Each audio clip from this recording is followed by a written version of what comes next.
નમસ્કાર મિત્રો, જય શ્રી કૃષ્ણ. આજે આપણે એક વસ્તુ જોવાના છીએ.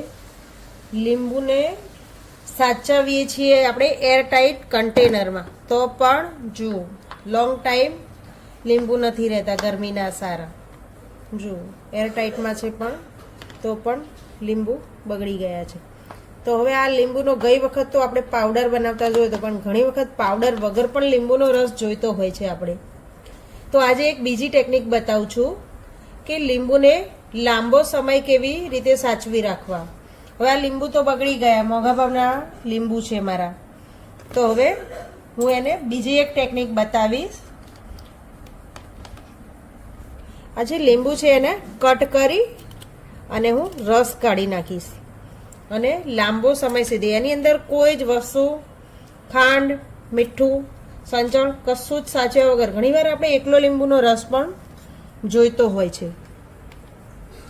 તો એ એકલો લીંબુનો રસ આપણે વાપરવો હોય તો કેવી રીતે આપણે વાપરી શકીએ. આવી રીતે જો બધા જ લીંબુને હું કટ કરી દઈશ અને એનો રસ કાઢી અને પછી કેવી રીતે કરવું એ બતાવું.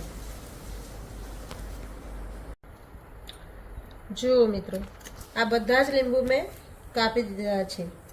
હવે આ બધા લીંબુ કાપેલા છે એનો હું રસ કાઢી લઈશ એક બાઉલમાં.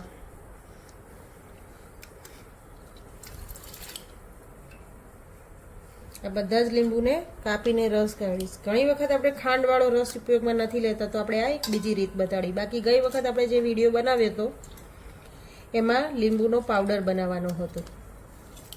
એ રીત જો તમારે જોવાની બાકી હોય તો ડિસ્ક્રિપ્શન બોક્સમાં હું આપું જ છું એની લિંક, એ પણ જોઈ લેજો.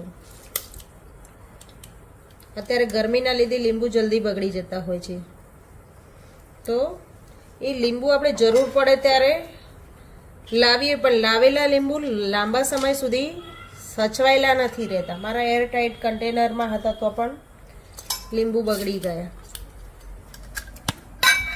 તો આવા બગડી ન જાય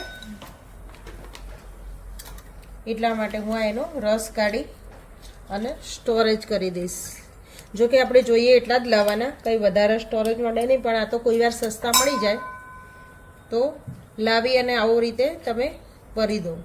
ઘણા લોકો એને બોટલમાં પણ ભરીને રાખે છે, પણ એ બોટલવાળા કરતાં એક બીજી રીત તમને બતાવું છું, જેમાં તમને બહુ જ મજા આવશે અને તમને બી પોતાને એવું થશે કે કદાચ લીંબુ સારા રહ્યા. બોટલમાં બગડી જવાનો આપણને ડર રહેતો હોય છે. ફ્રીજમાં મૂકીએ તો, ફ્રીઝરમાં મૂકીએ તો બોટલમાં રસ જામી જાય, તો એ રસ પાછો તમને કાઢવામાં ઉપાધિ થાય, જામેલો રસને. એટલે એના કરતાં બી એક ઇઝી રીત બતાવું છું. અત્યાર સુધીમાં હું બધા લીંબુનો રસ નીકાળી દઉં. જુઓ, આ બધા જ લીંબુનો રસ આપણો નીકળી ગયો છે અને આ છિલકા અલગ કરી દીધા. હવે આ રસને આપણે ગરણી વડે ગાળી લેશું. લગભગ તો બીજ આવ્યા નથી, પણ બીજ અથવા છિલકા થોડાક પણ આવ્યા હોય તો એ બધા જ નીકળી જશે.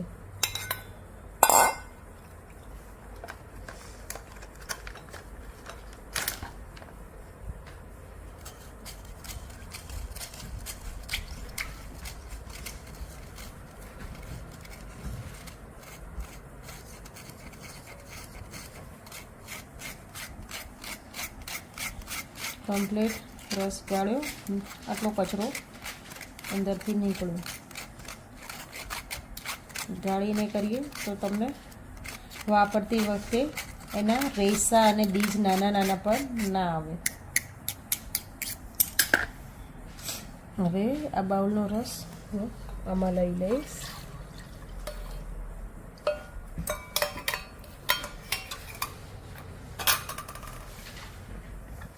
હવે આ મારી પાસે ચોકલેટનું મોલ્ડ છે.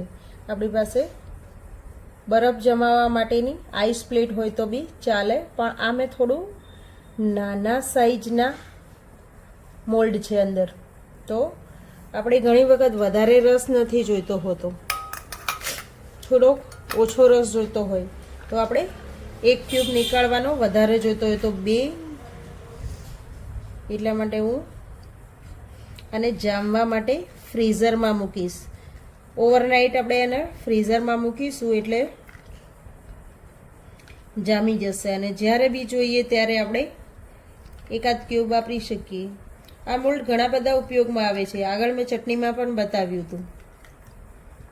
બરફના ક્યુબમાં પણ ઉપયોગ થાય છે, ઘણા બધા ઉપયોગમાં. પછી એ મોલ્ડના ક્યુબ જામી જાય ત્યારે આ જે આપણા ક્યુબ છે એ નીકાળી અને તમે એક ડબ્બામાં ભરી શકો છો. તો આ મોલ્ડ આપણું ઉપયોગમાં વારે વારે લઈ શકાય.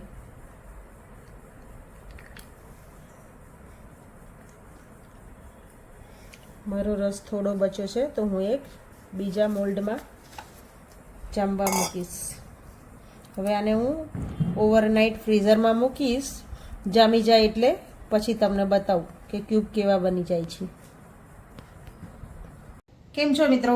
જુઓ, કાલે આપણે આ જામવા માટે મૂકી દીધું હતું ક્યુબ. તો હવે જુઓ કેટલા સુંદર લીંબુના પાણીના ક્યુબ બનીને તૈયાર છે. આવી રીતે હું એક એક ક્યુબ મૂકીશ ડબ્બામાં, કારણ કે આ ટ્રે આપણે વારે વારે યુઝ કરતા હોઈએ છીએ. તો જેટલી સાઈઝમાં આપણને લીંબુનો રસ ઉપયોગ કરવો હોય એટલી સાઈઝના ક્યુબ આપણે નીકાળવાના. 500 ગ્રામ જેટલા મારા લીંબુ હતા તો અંદાજે 3 જેવી ટ્રે ભરાઈ છે. એમાં 2-3 લીંબુ તો કદાચ બગડ્યા હતા. જુઓ આ મોલ્ડમાં કેટલા સરસ શેપમાં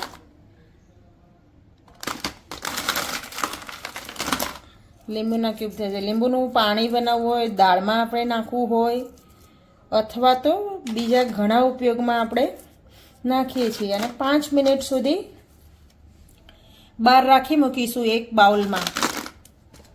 તો એ હતો એવો ને એવો લીંબુનો રસ ફરી બની જશે.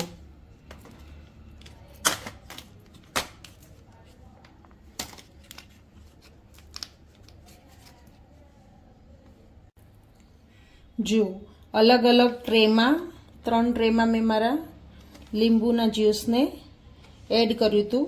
એક રાત માટે ઓવરનાઇટ એને જામવા માટે મૂક્યું હતું અને આ તૈયાર છે બધા અલગ અલગ શેપમાં લીંબુના જ્યુસના ક્યુબ. તો આપણે આ ક્યુબને ગમે તે યુઝમાં લેવા માટે એની અંદર ખાંડ અથવા મીઠું સંચળ નાખ્યું હોય તો ઉપયોગ નથી કરી શકતા. પણ જેમ કે પૌવામાં નાખવા હોય, કોઈ દાળમાં નાખવા હોય, તો કોઈ પણ યુઝ હોય. આ મારો ડબ્બો ભરાઈ ગયો છે અને ફ્રીઝરમાં આવી રીતે તમે સ્ટોર કરી શકો છો. હજુ બી અત્યારે થોડા બી લીંબુ મળી રહેશે. પછી તો બહુ ગરમી પડશે ત્યારે લીંબુ મળવા મુશ્કેલ છે અને મળે પણ બહુ જ મોંઘા મળે. તો આવી રીતે કમ્પ્લીટ પેક કરી અને ફ્રીઝરમાં આપણે મૂકી દેવાનું. તો જ્યાં સુધી આપણે સ્ટોર કરવા હોય ત્યાં સુધી કરી શકીએ છીએ. આવજો મિત્રો. મારી ચેનલમાં જો આ વિડીયો સારો લાગ્યો હોય તો લાઈક કરજો, શેર કરજો, સબસ્ક્રાઈબ કરજો અને આવા જ અવનવા વિડીયો જોવા માટે મારી ચેનલમાં આવતા રહેજો. અને જો સારો લાગ્યો હોય તો તમારા ગ્રુપમાં, તમારા ફ્રેન્ડ સર્કલમાં પણ મોકલતા રહેજો. Bye bye.